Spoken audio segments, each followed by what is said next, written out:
Welcome to the Invested Teacher Podcast with Kyle Pierce, Matt Bigley, and John Orr. Hey folks, get ready to be taught as we share our successes and failures encountered during our real life lessons, learning how to build generational wealth from the ground up. Welcome, invested students, to another episode of the Invested Teacher Podcast. Well, our invested student friends, you know what? The invested teachers are wrapping up a pretty busy week. I'm sure many people can relate. As we record this, it is September 7th, Thursday, September 7th. And if you're listening from anywhere pretty much in Canada, that means school is back in session. Now, some interesting things. First of all, Matt is not back in the classroom right now. I am not back in the classroom, but I'm in a different classroom because I'm doing a course that I am like painfully trying to work my way through. But John, however, is in the classroom. He's back at it, working with students, having a blast there. But at the same time, we're all feeling completely beat up. Sports are back in, classes back in, chaos is back in, with 3 of our spouses all in the education business. They are also super busy, and we all have children who are back in school. So we are coming off a pretty crazy week. And, today, before we hopped on, Matt was kind of dusting off some of his files, which was really kind of like, we'll call it like your financial or family organizer of just like all the important things, right? Like the OHIP card numbers and like the license numbers and like the life insurance policy numbers and the bank accounts and, this property and that property and, all of these different things. That? And we started, we started thinking to ourselves, and it really was, Matt, you were sort of saying like, holy smokes, there's like a lot going on here. First of all, you were like, it's all over the place. Like if you died tonight in your sleep, you're like, Leslie's going to have no idea what's happening. She's going to be calling me probably to say like, Kyle, what's going on? What did he have? Where's it at? And, John, you had done something similar about a year ago, and now you're saying yours is completely out of date. And I'm ashamed to admit it, but mine is just a bunch of files in folders that would probably take Chantel a good month to go through to try to figure out and map out all of the chaos that's going on in the background. And, it really got us thinking, like, this is something that I think is super real for those who are listening, especially those who are listening and just want to get into the investment world in a greater way, that at the other end of this wonderful tunnel is a whole lot of complexity.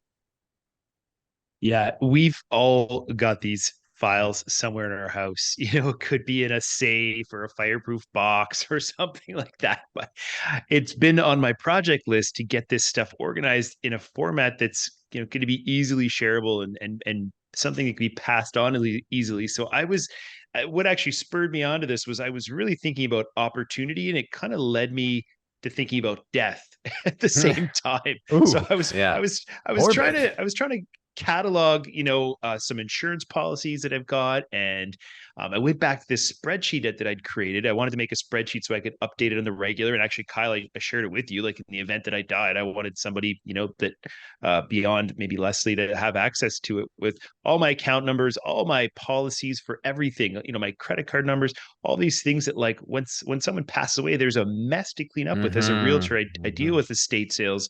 And people leave a real mess behind. And so I would feel really good that this was well organized. So this started from an opportunity because we've been talking about some different investing and getting some things in order to be able to analyze what those investments might look like. So that's what spurred me today to carve out, I time block some time to work on this.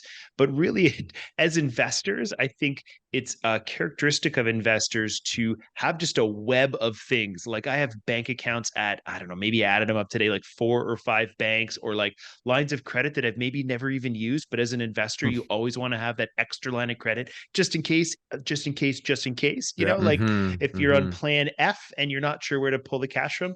So I've got, just this web of insurance policies, bank accounts, all this stuff that I wanted to just be able to collate and organize and put together. And then, have a nice paper copy alongside the wills and all that stuff so that like, I mean, listen, we're investing to be able to pass a legacy onto our Right. family eventually. I'm not planning on dying anytime soon, but like if my Knock on family wood. didn't know how to find where to access these policies, these properties, all these things, then it's a moot point to even be leaving them a legacy. And it seems so straightforward to have this all together, but it's mind-numbing work. Like it's incredibly boring and and actually pretty frustrating as well, because you've got different files in different places and you're emailing people to try to get up-to-date copies of it. And so it's really awful work to do. And I'm not done it, but man, was I ever feeling good during it. And Kyle, I was messaging you throughout the day, updating you and sharing things with Right. you. And then John, you said you've got something really similar that also needs updating. Yeah. Yeah. And I think you're like, you just said you felt really good, organizing this because you're thinking about like, if I did, leave the world and my family's still here, you're feeling that sense of security you're providing them by saying, hey, here's this document. We're gonna, this binder. I think mine's a binder where it's like we filled it all out with all the who should, where the wills are, who to contact in this situation, where are the passwords to all the Google Drive accounts that we have, like everything is in here. But you're right, like you're right, like you feel that sense of security providing your family because you know that it's the right thing to do. Like you have to make this work. So you do feel good doing it, but you're right. There is a lot of paperwork involved. There is a lot of collecting documents, and it's like thinking about all that complexity of the HELOC numbers are over here and here's how you access this. And then like we take for granted, I think, what we've built, like what we've built along the way to go, like, we're grabbing that, we're putting this piece here, we're putting this piece here, we're moving that piece over here. And we haven't, say, shared that, all these little pieces that, these moves that you take for granted. And then if you go, it's like the whole house of cards falls down, and we don't want that to happen for our family. So making this makes it feel like you're doing a really great thing. But when you told me, Matt, what you were doing this, and I thought about what I did mine a year ago. And it's like thinking about all the moves, what we've made over the last year in terms of, different real estate deals, different, policies from insurance that we started, and thinking about the businesses that have changed over the course of the year. It's like mine's out of date. Like I have to go back and update it. It's like, so what I think about this specifically, if I'm a new investor, right? If I'm a new entrepreneur looking, I'm like dipping my toes in the water, and you're thinking about going down this route, and you hear someone talk about all of this crap that we have to like collate and like put together, or like just make sure you have available, or like what's going on? Like what's going on out there? Not to mention if you're going the real estate, investing side of things, of like dealing with the property managers, dealing with, making sure all of these different, property taxes are paid, and what mortgage are we going to get here? Like there's so many like little things that we've built along the way. And it's like, it's scary, I think, right? For someone to say like, I don't want to do any of that. Like, I don't want to like add more stress to my plate. And it's like a huge barrier. I think all of this, even though we're talking about it here, it's like if someone's thinking about having to like organize that part of their life, it's a huge barrier to like ever going down this route of like real estate investing. Well, I'm thinking about some of the friends out there who are listening and who haven't actually taken an active role in diving into this world that we've been talking about on these episodes up until now. We're on episode 39 here as we're chatting about this. And, there's probably a lot of people who are still sort of like, I've got my, like, maybe my, my little like, investment account over here that the bank takes care of or whatever. And they're probably getting stressed thinking about how they haven't organized what those pieces that they've already got, right? Like they might have maybe term insurance policy. They might have, maybe this investment account over here, an RESP for their kids if they have kids. And they're probably thinking to themselves, holy smokes, I haven't done that yet. So if you haven't, we're going to recommend that you do, especially while things aren't as complex. But really, I think one of the biggest pieces is really thinking about, this journey and starting to think about how, I guess, badly you want this thing, right? And we've talked about clarity on previous episodes. We talked about trying to figure out, like, what is it that you're trying to do this for? Why are you on this wealth building journey? And we all know it's so that we have more money and so that we maybe don't have to work as long. Like, those parts are easy. But at the end of the day, the path that you choose to take to get there, I think, is one of the biggest things that we'd like you to be thinking about throughout this episode. For myself and Matt, when we opened up our real estate holding corporation, like, that was a big step. As soon as we did that, there was like this. Well, let me back up even before then. When I bought my first investment property in the United States, I had opened the door to now having to file US taxes, which was really Sounds not scary. that fun. Sounds scary. Yeah. And to be honest, it's like, I knew that was going to be it. I'm the type of person, I'm a fact finder, as I've learned through the Colby test. We'll talk a lot about that in future episodes. But I like eat that up. So I would do my own US taxes for a number of years. And then we opened our real estate corp. And then as soon as that came in, it was like, I would do the bookkeeping there. And then I started to realize, like, this is hard and maybe I'm doing it wrong. So, you start to bring in someone to do some of that work. And now you're paying an accountant to try to do your taxes to handle that. Now you're talking to the lawyer about buy-sell agreements to go, what happens if Kyle dies? Who gets the company? Is it now like Kyle's wife now has a say in the real estate holding corp and all of these different things? And that complexity continues to grow. So it's really interesting because in some ways you sort of go, well, isn't that a good thing, right? The more complex things are getting, then obviously the bigger things are getting. And yes, I would say for sure, we love that aspect.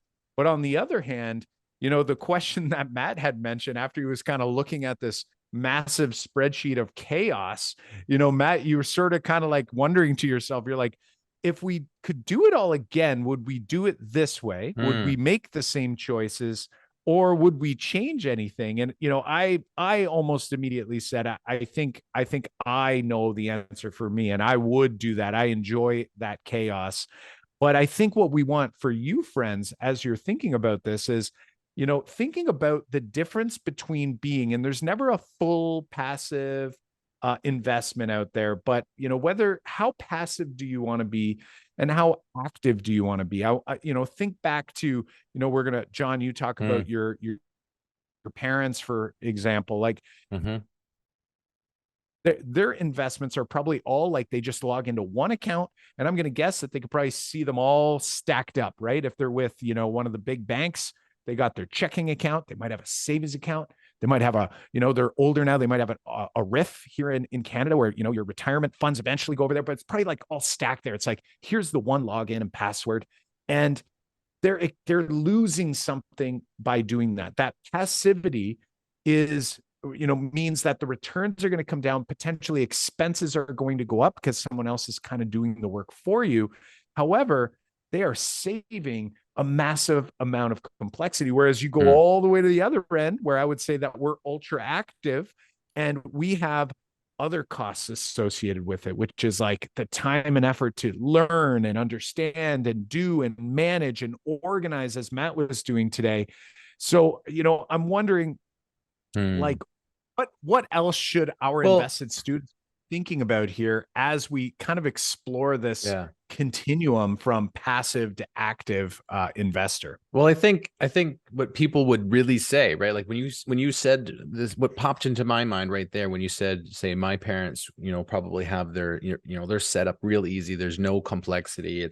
They don't even think about it, right? Like that's a lot of people, and they're choosing that. Whereas when you said we slide down to our side and we have all this complexity because we built that up, And we're okay with that. It comes I think a lot of people are saying like that might come down to like a time aspect. Like I don't want to spend time on that. I don't have time to spend on that. I will pay someone else to do that.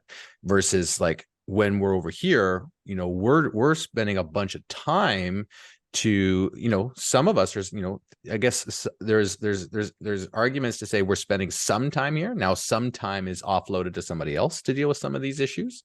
But we are spending some time to manage, that side of things.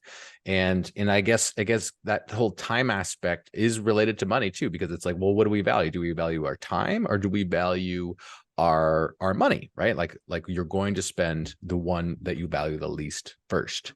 And so like when you think of my parents who were doing that, they must, they've got their time that they're really cradling, like this chunk of time, I don't want to have to think about anything else. I'm okay with not, getting the gains for that. Over for us, we're like, you know what? For us, is it time? I don't think for us it's time. I think for us it's like a lot more than that. I think we've got a lot more drive. I think we've got a lot more like curiosity. Like if it's available for me to grab, why can't I grab that? Like why can't I take a hold of that thing right there? It's one of those things we've said a few times, like we can never go backwards, like we're already here, and it's like you can't unlearn things you've learned along the way. And that makes me want to learn more. It's like, wait, like 10 years ago, it's like I didn't know these things, and I can't go back to go like, I don't, I'm not going to like invest in real estate anymore because it's like I already know this. Well, it's a no-brainer to keep going on this instead of like saying, I'm just going to stop. It's like you can't do that to yourself when you've learned this. And I think that sparks us on to learn more. But the one thing I think I want to I want to share with the audience is that even though there's a lot of complexity, Matt, you're saying there's so much complexity with all these moving pieces. I think what's really important to know is that, everyone's somewhere on their investment journey. You might be at the beginning and there is maybe no complexity at the time. But then when you take that first step, you're not going to go from like point A all the way to point like Q, like maybe where we are. It's like you're going to go from point A to point B, and then that adds like one tiny little piece of complexity to your overall puzzle. And you've got to like, okay, well, I can manage that, right? And that's where we did. Like, that's exactly how, all of us would have done this. It would be like, okay, we can handle that piece. And then once you've got a handle on that piece, like you're like, okay, well, we're going to take another step. Can we handle that step? Like that, there's another piece of complexity here. Can we handle it? Yep. And it's like built up over time. So it doesn't feel as, when you look at it as a whole, it's very complex. But right now, when you look at your, say, portfolio and all the things you're managing, and Matt, when you look at, say, your portfolio and all the things you're managing, it probably doesn't seem that complex. It's just because you built up your understanding of the systems that go into making this work. So if you're, early on your journey, you're not thinking like, oh my gosh, just because I'm going to be a real estate investor and I really want to be a real estate investor, I think it's the right move, but I have to deal with all this complexity. Just remember that it's not going to be like all of it, because, it's going to be baby steps. You're going to do one thing at a time. Thanks, John. And, I think something I've been reflecting on a lot in the last week is a conversation I had with my real estate coach. And I think you guys made me think of it tonight with your comments, with your sharing. I was asking her about some ideas on how to grow my real estate business. And I'm such a doer. I'm hands-on. I'm probably a little bit too much of a control freak. I like to do things myself where possible. I have a hard time letting go of that. And we call it leverage when we can use other people to do things. So I have a new assistant in my real estate team, and she says, Matt, you don't let me do enough for you. And I think that's just sort of symptomatic of who I am. And my coach is really pushing me to consider who and not how. And there's a great book out there. I own it. I've got to finish reading it.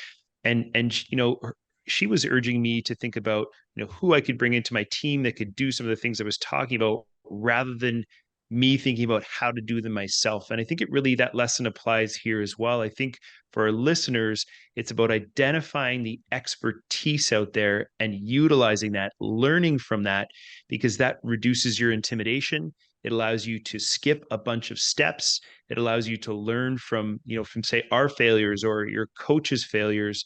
And I was a history teacher, and so history is full of lessons of people not learning from history and insisting on experiencing, and screwing up for their themselves and experiencing that. And I think real estate investing is kind of full of that as well. There's so much expertise out there. Certainly, I'd consider the three of us to be experts, and I'm obsessed with expertise. That's why I hired the top real estate coach in the country. That's why I have so much respect for the two of you. I consider you guys to be experts in so many things. So I think there's a lot of amateurs out there, but there's a lot of experts as well. And so I'd really just encourage our listeners to think about who can help you accelerate your investing journey wherever you're at in that continuum, and not be so worried about how. And I've reflected a lot about this in this past week. And I think back to as I got started as a realtor, I was obsessed with learning about how to do stuff. And really, it was the who. It was connecting with a coach, connecting with great mentor realtors that allowed me to accelerate my real estate to the point from being something I thought was going to be a side hustle to, what has become a new and very successful, lucrative career for me. So that's my big takeaway for sure. I love that, Matt. And I got to ask you before I have a few thoughts on that as well, but have you answered your question? Is it all worth it? Is that complexity, that chaos that you were looking at when you were probably like, up to your ears in documents and files open and wondering what the heck, whether you're coming or going? What do you think? Now that we've had the chance to sort of chat this out, is that complexity worth it? And here's the key question for you, because again, it might be different for people listening. 100%. It going through all these policies. Actually, I got to see, I'm shredding things today, looking back on these old insurance policies, and it helped me reflect on like how much we've learned and evolved over time. I would never take out those insurance policies today that I had 10 years ago that I'm shredding the documents with today. And I think that I'm proud of our learning journey. Like there's not much I would actually change, because everything that has happened has brought us to this point. All the failures and the challenges and the stresses, it truly has brought us here, and we're in a beautiful place. We're in a place where we're curious, where we're learning, where we're inquisitive, where we're passionate, where every day is truly an opportunity, and I really value that. So what I don't want to do is assume that my wife would want to take that complexity over, or something to happen to me. So I felt really good about the work today, because one of my big whys is to leave a legacy for my kids. And I was joking before the podcast, it's been a long week and the kids are tired and haven't slept enough, and they're cranky and we're not getting along so well today. I said, I don't know if today they deserve this legacy. Maybe tomorrow, and definitely yesterday. But that's one of my big whys, is I want to pass this on to them, not necessarily the ownership, but the benefits of what we've done. So I did feel good about that today. And Kyle, it's going to allow you and I to have a really good conversation in the coming days and weeks about another investment opportunity that you've been sharing with me. So I'm excited about that as well. I love it. I love it. I had a funny feeling I knew your answer was going to be yes. But as you're mentioning here, Matt, I'm thinking to myself, one of the hardest parts of this invested teacher journey that we've been on in helping some of our listeners, so people who are reaching out to us, and of course we have friends and family and other contacts that we have, be it just from those who we know, but also people who are reaching out to us and trying to get started on their journey. Again, I think the big takeaway, and I know that we've talked a lot about this on previous episodes, for me, is getting yourself to really think about what sort of journey you want to have. Like, do you want it to be more set and forget, right? And there's going to be there's a path there for people who want set and forget. And it doesn't make it a bad path. That's the one thing that I think is really important. Again, people who are listening to this podcast, I'm going to guess that they're probably open to a little more complexity. They're listening to the podcast and they're, furthering their understanding of investing. And, I just, I think it's just worth noting. And I wanted to make sure that on this episode, we had an opportunity to share that, it's not just about finding the investment, right? It's not just about, signing the documents at the lawyer. Like, there's a lot of complexity, a lot of learning, but a lot of reward that comes along with it as well. Mhm. So ultimately, at the end of the day, I'm hoping that the big takeaway folks get is, thinking about who you are, thinking about who you are as an investor now, and like, how do you feel when when you hear that chaos we just discussed? Like, does it make you feel excited? Like you can't wait to dive in and learn more about that? Does it make you fearful or scared? Whatever that thought, we can help you through that. So definitely don't hesitate to reach out to us, because there are investment paths and strategies for everyone, regardless Mhm. of the complexity that they want or the simplicity that they want in order to get to the end of their own wealth journey. Hey, folks, we want to thank you for listening today and being here with us. And if this is the first time you've listened, then please hit the subscribe button. Hit it so that you get notified when we have our new episodes that go out every Wednesday morning. If you've been here with us before, then please 5-star rating and review on your podcast platform. Leave us one there, please. This is we don't ask a ton of things, but we'd love for you to leave that 5-star rating and review. We are on all social media platforms. Kyle was saying, hey, if you want to reach out to us, you can reach out to us on any of those platforms at Invested Teacher, YouTube, Twitter, Instagram, Facebook, all those things. So reach out to us, and we'd love to talk to you about your why and what's worth it to you. Links, resources, and transcript from this episode can be found over on our website. That's investedteacher.com/episode 39. Again, that's investedteacher.com/episode 39. Also, folks, we have our VIP club, which we run contests every single month. And you can join the VIP club by heading over to investedteacher.com/VIP club, all one word there. And you can enter into our contest each month. You can win a $50 gift card. You can win bigger prizes as well. So join us over at investedteacher.com/VIP club. All right, invested students, class dismissed.